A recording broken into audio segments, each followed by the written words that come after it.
Alright guys, I'm gonna try out this headband. I got a GoPro headband the other month, and I haven't used it.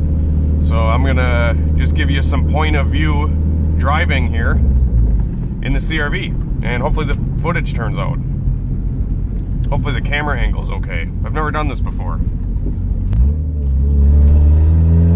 But this thing's hot right off the dyno. Made 302 wheel horsepower, and I turned it down a smidge after the dyno just because the boost controller is kind of giving me some issues where it'll spike and then fall off and then creep towards the end. So I just want to spring the wastegate up so it's nice flat boost. It'd be easier on the motor too, instead of it being wavy. It is currently open downpipe exhaust because you guys were watching that the exhaust last night on the dyno was killing power on this thing.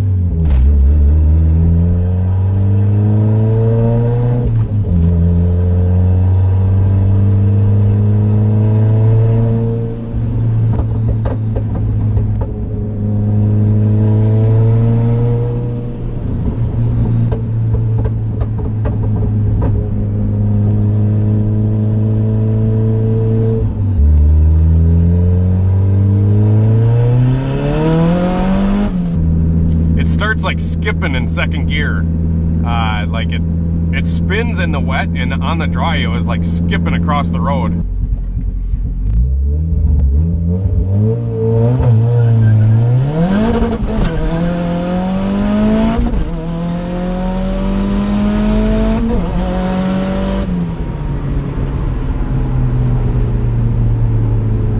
Oh fuck yeah, bud.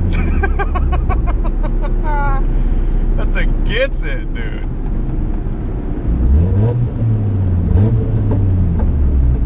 I think it was spinning in first gear. Maybe not. I couldn't really tell. Maybe it was slipping the clutch.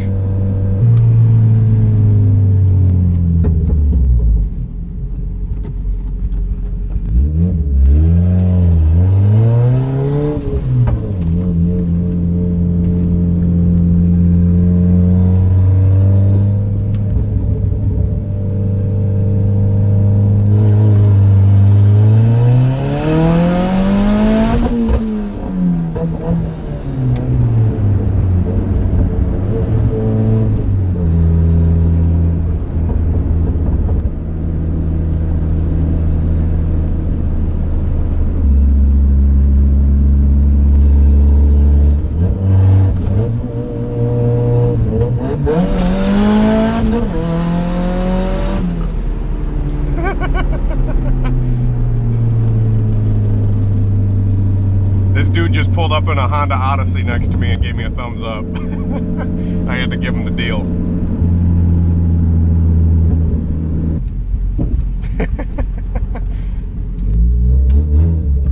Alright guys, today we are working on a red EG hatch. This car was actually in the old shop when we had the old shop and the old dyno, and he came back to get retune and just kind of a few checkups on this thing. And we're just going to kind of go over the car. It is on S300 and eBay turbo kit. It looks like a Rev 9 turbo kit or something like that.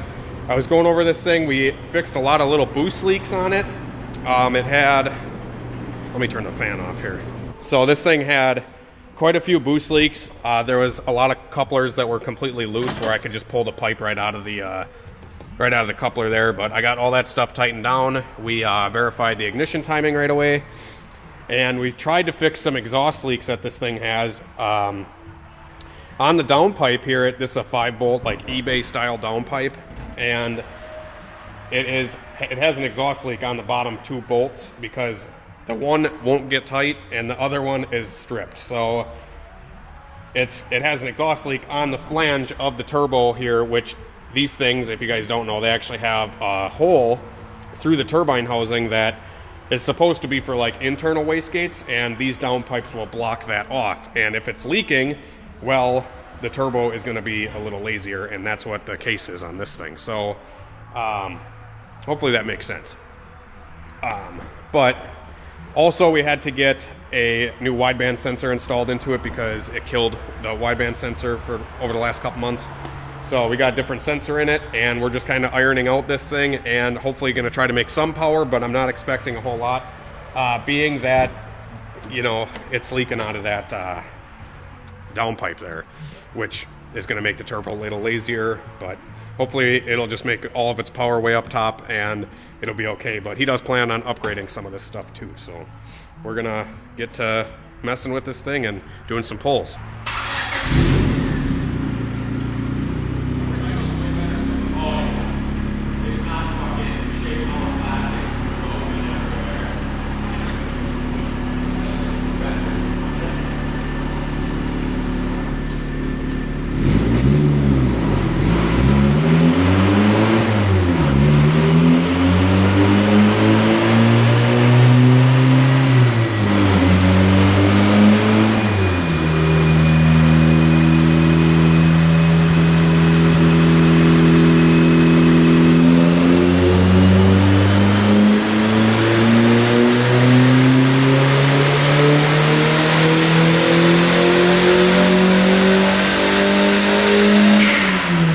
Alright guys, so this first pull, I removed the boost controller just to kind of see where the tune was at, and it's 10 flat air fuel, like almost coughing on fuel, it's so rich. And it's only making 5 pounds of boost. So naturally, not making big power, but let's hopefully make this a little bit better. The graph is looking good, but we are only making 120 horsepower currently. It's like coughing on fuel up top, so because this part of the map should be coming up a little bit yet instead of falling off so early. So we're gonna do some fuel adjustments, do another tug, and we'll get back with you in a second. Alrighty guys, so we've been working on the red EG, a couple little gremlins that we're fighting. I did not know why this thing wasn't making any power. To start off, we did a couple pulls, and the thing was only making like 120, 130 wheel horsepower. Even after, you know, the fueling was right and everything like that, and I'm like, okay, something mechanically isn't working here. And the pulls were just really short. They just weren't, they were dying off up top. So, and the car was acting like it was fighting itself too, in a sense, which is just like a timing related thing. And it was just dying off at like 5 grand. It's starting to fall off on power. So, ended up being that the car, the VTEC wasn't working. So now we got VTEC working, and we have a way better, way smoother graph. We have a little bit of a dip right here, but just from VTEC alone, guys, most I could make when the VTEC wasn't working was 129 horsepower. Now we're making 159 horsepower on the same exact boost. It's only 5 pounds. Now we're gonna slowly turn the boost up and get everything tuned in real good now that we have all the mechanics of the motor working properly. But yeah, so inside of this pin for the VTEC solenoid, the rubber seal was actually blocking the wire completely. And the wire wasn't hooked up at the ECU either. So somebody was messing with this car at some point. I know that I had VTEC working, I'm pretty sure, the last time I tuned it, but it's definitely not working anymore until I just fixed it just now. So it's cool. We're seeing that the car was down on power, and now we're starting to make power. And all we're gonna do now is get the boost control hooked back up and hopefully make some more boost and slowly start adjusting from there. All right guys, so we just got a boost controller on, and we're gonna try to get the boost above 5-6 pounds of boost and see if we can't make a little bit more jam.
right, guys. We actually ended up he took the car home. We did all we could do today on the dyno, and we did make a lot of improvements, but there's still a lot of things on that car that need to be addressed, such as the manifold. I probably have talked about it in the past, but the eBay manifolds that have the wastegate venting one runner only, they just have boost control issues, period. And we could, every time we could get the boost to like level, it wouldn't be high enough, and then every time we would try to put a boost controller on it at all, the boost would spike. It would just be all over the place, and it creeps on top of it because all that exhaust is trying to get out of one runner on the manifold, so the other three runners are still feeding the turbo, which is just making the setup A, really lazy. It doesn't come into boost very fast, and B, when it does come into boost, it is uncontrollable. So like I said, we had the cut safe. I set the boost cut pretty low and all that stuff, but we just couldn't really get the setup ironed out completely. We did fix a lot of the things that he wanted to get fixed today. The car idled like crap when it came in, and I fixed the idle. We took the throttle body off and fixed the jam nut and set that proper. I went through and retuned the idle. I retuned the cruising portion and wide open stuff, as well as fixing the VTEC. So I will show you guys what this car was doing when it came in. So when this car came in initially, this was the first initial pull we did on it with no change. It was making 120 horsepower, 133 foot-pounds of torque, making barely any boost, and VTEC wasn't working at all. So after that, we got VTEC working after a few pulls of realizing something wasn't right, and we made 159 horsepower. All right, so as you guys can see, this is just from fixing VTEC alone. We picked up a huge amount of power up in the top end. Overall, picked up 30 horsepower just from fixing the VTEC. So we had to do some wiring, and I had to do some diagnostics with that. And we also had to, there's also an exhaust leak on the car that I tried fixing and tried repairing, but couldn't do it without removing all the manifold and everything like that, which he actually does plan on just changing the manifold and putting a new wastegate on it, possibly a new turbo from me, from my website. But at the end of the day, even with all the issues that we were dealt, this is the outcome that we did get. This is me having to get out of it because it blew a vacuum line at this power level. I popped off at the last second and I got out of it, but you guys can see this is when it came in, and this is what it did after we got everything dialed in. So 120 horsepower, and then our peak power number, even with all these problems and stuff, we still made, let's see here, 285 horsepower, 271 foot-pounds. So yeah, there's that. It sucks we couldn't really get it finalized, but you know, like I said, sometimes I try to go above and beyond for everybody, but at the end of the day, I can only do so much for somebody, especially with limited parts available and stuff like that. If I had a lot of that stuff laying around, new manifold, turbos, all that stuff, we may have been able to actually keep the car overnight and fix it with the right parts that it needed, so it had a better, more efficient setup than what is currently on the car. But nonetheless, car should be a lot better for him, and I'm pretty happy with my first tune on the dyno. This was my first customer tune that we got on the dyno. But anyways, moving on, I did want to talk to you guys a little bit about the purple car. I have it on the lift right now, as you guys can see, and I have it pulled out of here. Me and my dad were out here the other day. We built a tire rack. So we got this awesome tire rack where all my racing tires are now put up and off the floor. We have some storage underneath as well for some barrels and stuff like that. Got Christian's motor over here, and I also got another 5.3 from a guy. So this 5.3, a guy actually donated in. I can't thank him enough. He actually parted out the truck and nobody wanted the motor, I guess, so he came and dropped it off. So that's really cool. Now we have another 5.3 for a spare, you know, in case if, you know, we have some failures with any other engines. We have that one ready to go.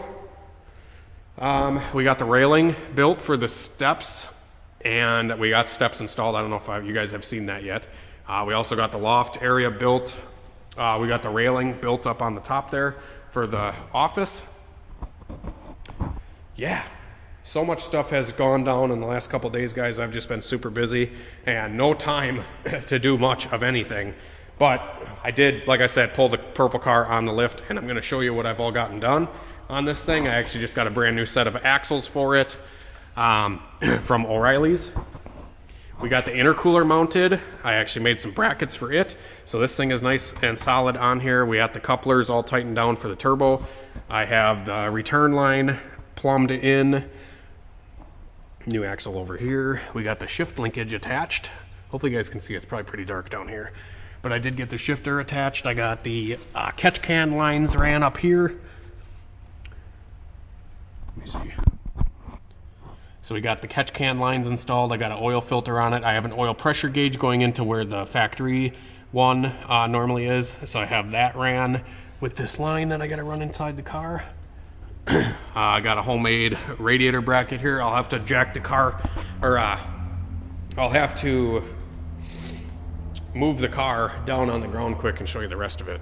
So we got the radiator mounted in this thing. That was kind of a pain because of the way my manifold is designed. It actually puts the wastegate kind of in a weird position, and with the intercooler, this backdoor intercooler has the piping coming beside the radiator here, so I had to move it over some and forward. So we're actually just going to run the fan on the front of the radiator instead of on the back.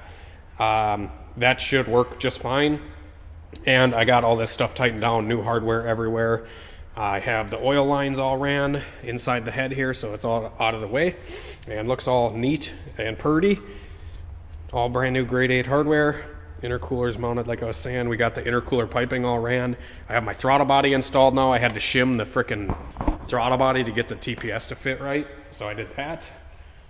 I still have to get a starter. I got a new slave cylinder on here because it didn't have one at all. I had a clutch line that I just made from the parts store out of copper line.